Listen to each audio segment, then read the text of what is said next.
And welcome back, Hoopheads. Welcome to another edition of Off the Wire, wherever we bring you the top 5 articles of the past week to keep your basketball knowledge and information up to date.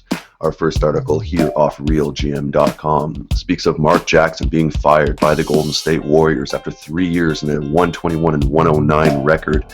He was let go. Perhaps it was some internal dealings with the owner, with others. Side coaches, assistant coaches, whatever the reason may be, Mark Jackson has been let go. I don't think it'll take too long for him to find another home.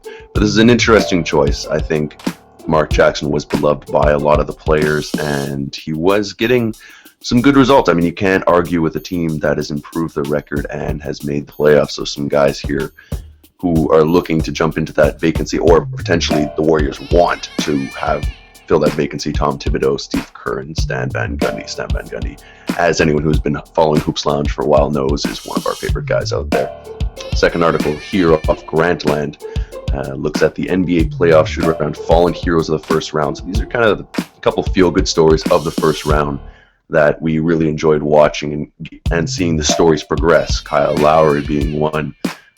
Mark Jackson, again, with the unfortunate news of him being fired, but he...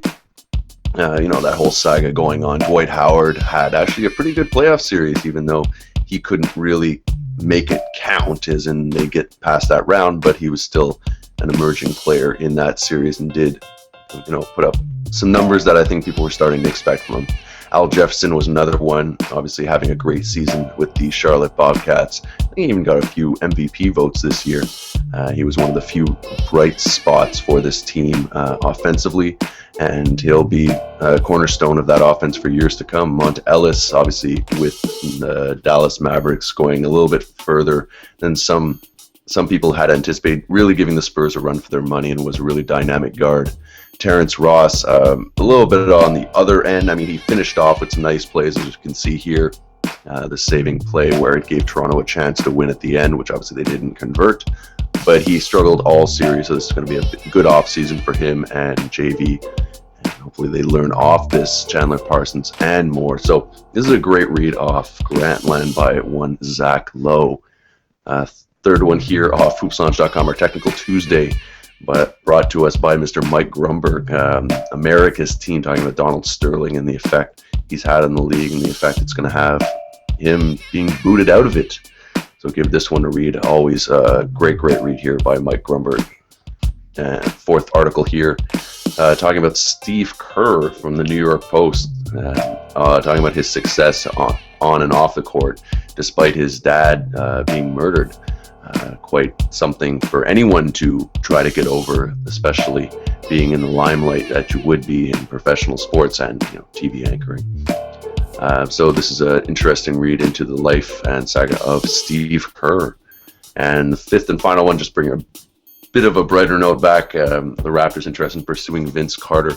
I read another article saying how Vince Carter wants to re-sign ideally with Dallas, but I think most players say that right when their team is being eliminated. Just it's part of the PR way of creating your free agency.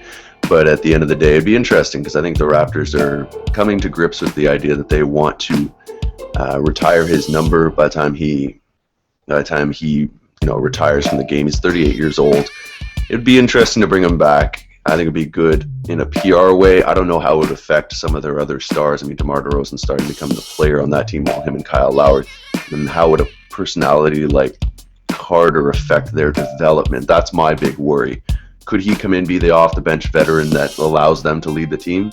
You'd hope so. But we'll see if that happens. So those are the 5 articles, and obviously in the comments section of this video, you can check them all out yourselves. And as we list them all here on hoopslounge.com, we have all sorts of information for you. Great articles, podcasts, tons of latest videos between our the Hoops Lounge hangouts there, off the wires, overtimes, everything in between. And as always, if you use the hashtag Hoops Lounge, you can get your tweets shown here on the main page. So thank you for joining me for another episode here of Off the Wire, and we'll catch you next week.